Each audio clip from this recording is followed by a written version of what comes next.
Hey there, bud. It's Hat and Beard. Welcome back to the channel for this week's installment of XFL Week 4 recap video.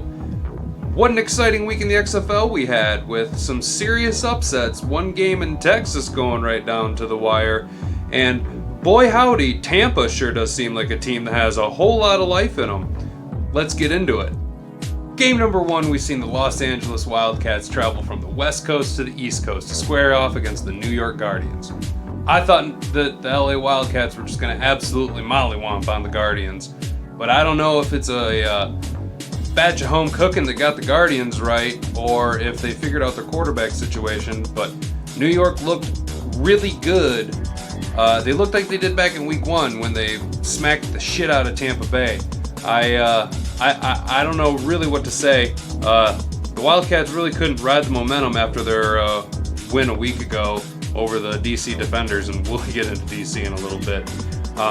Trey McBride and Josh Johnson showed a lot of production, at least on the stat sheet. They just need more weapons, and I really feel that the return of Nelson Spruce will help that a lot. But as far as their run game is concerned, I don't know if it's because Elijah Hood is injured or what's going on there, but they seem to be doing a running back by committee, and I don't think that's going to work for their offensive approach. As far as the Guardians are concerned, man, like I said, it must have been some home cooking, or they are a Dr. Jekyll and Mr. Hyde team, being on the road versus being at home. But one thing's for certain, Matt McGloin certainly. I mean, we watched him essentially get fired Saturday. Like, we basically watched a guy lose his job, and in doing so, we watched this crazy legend of Luis Perez, the kid who didn't play high school quarterback, and played in Division II and is a professional bowler, and he's just like out there executing. So props to them. Congratulations on a big W for the New York Guardians. Game number 2, we've seen the Seattle Dragons travel to the most volatile and hostile place to play in the XFL, the home of the St. Louis Battlehawks. It was an interesting game.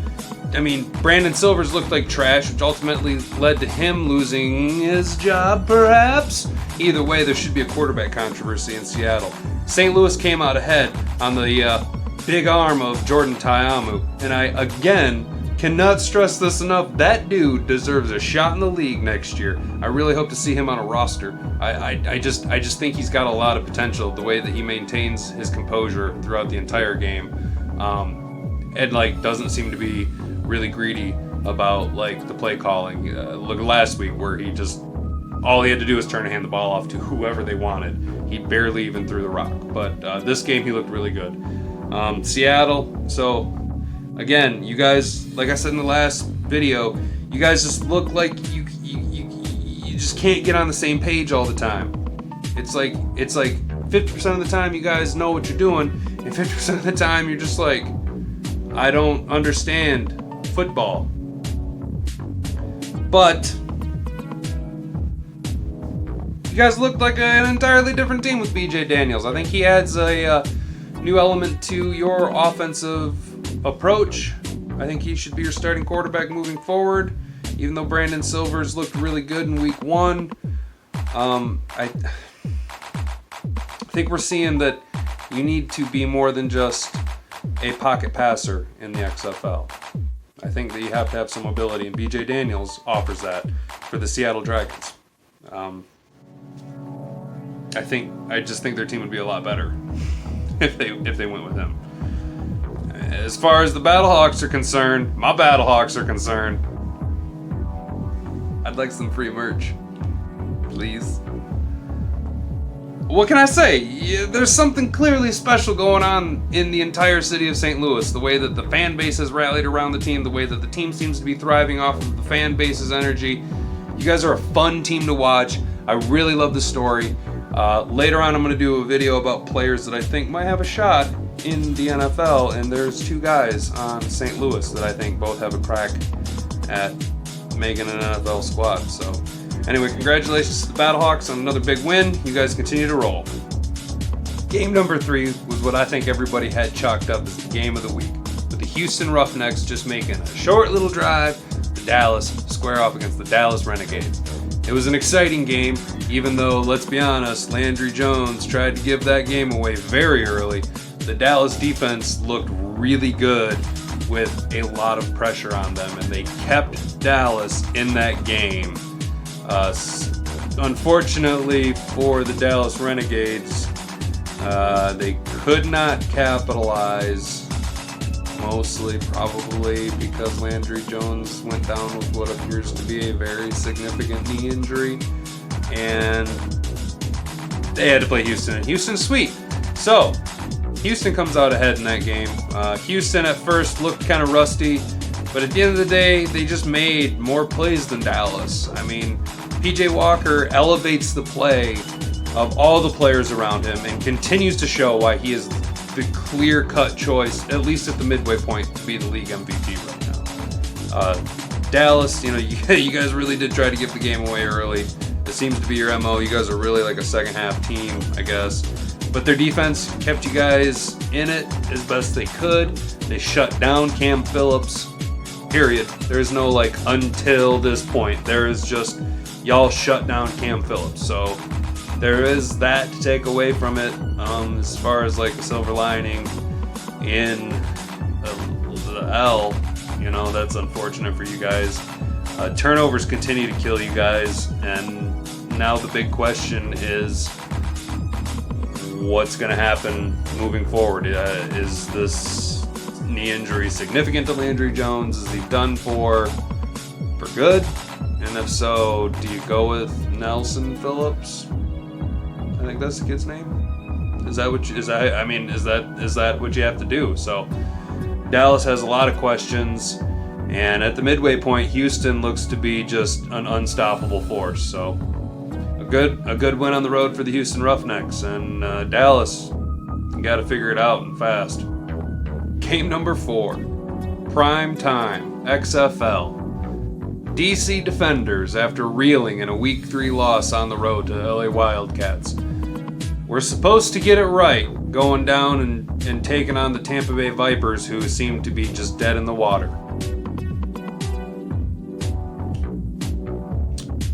That's not what happened. That's not what happened at all. You know what that game was? That was a game of DC looking like the world has beaten them, and Tampa Bay's looking like world beaters, man. I really thought that they were going to get it right. I called you guys getting it right. I talked you guys up all week to people saying, no, DC's going to get it right. They're going to get it right. Pep Hamilton's going to get it right. And if I'm being honest, I think we're seeing why Cardale Jones didn't get a chance really in the NFL, why he only had a time on a roster. And really what I think it is even though he has a very talented arm and knows the game of football, I don't think his mind game is right. I don't think he has the psyche developed yet to handle the pressure. Clearly whatever LA did to them has him rattled. They looked awful. They looked out of sync. Everyone looks like they don't trust one another. Cardale Jones doesn't seem to trust the coaching staff. I don't think the coaching staff fully trusts Cardale Jones. And it just it's clear that he is unraveling as the game goes on under the pressure of being a professional. I don't know how else to really sum it up. I don't know. I mean, I'm no shrink. I can't analyze it like that for real, but it's just my opinion, man. He just he seems to be struggling. But for 2 weeks straight, their offense looks like hot garbage, and their defense looks kind of uninspired. I mean, they tried to make a play at the end of the third quarter, but it just wasn't. I mean, one interception, one takeaway, and you got Cardale Jones looking like Landry Jones, turning the ball over every chance that he can. And until the energy around the team changes, they're just going to continue to spiral downward. I don't know how else to really sum it up. They they need to get it right and get it right fast, because the East is looking, with every win that St. Louis gets, the East is looking harder and harder.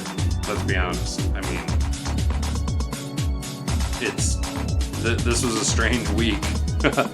I mean, Tampa Bay, like I said, you guys for real looked like world beaters. You came out and you just like hammered the rock. Both of your running backs either almost hit or went over 100 yards rushing. And old Taylor Corncob Pipe Cornelius, dude, he looked like an MVP. He was making plays out there. He was trying to do his best PJ Walker impression. Did you see down at the goal line where he put his shoulder down? That was impressive. Tampa Bay looked sweet. I don't know if that was the change from, what's his name, Tressman, giving the reins over to an offensive coordinator and taking him out of the game and letting him just be a head coach instead of a head coach and a play caller. Like, you guys are just ready to go, dude. Like, just good on Tampa. Good on you guys. Congratulations on a well-earned very first W in this XFL season. That's going to do it for our Week 4 XFL recap video.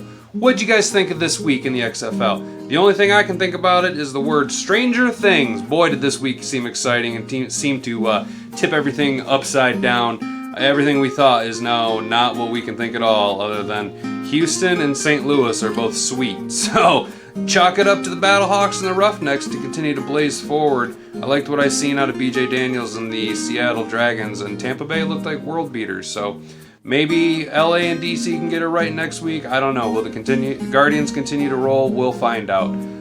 If you guys like the video, go ahead and give it a thumbs up. If you want to share it, go right ahead. That'd be cool. Help this channel continue to grow. If you're new here, go ahead and hit the subscription button there so that you can become my bud. And if you really, really want to see more of me all the time and never miss out on this exciting XFL content, go ahead and ring the bell for notifications. That'd be super duper cool, so that we can help grow this community. So anyway, you guys, that's going to do it for me. I've been Hat and Beard. You've been a big plate of shrimp Alfredo. See you next time. Bye.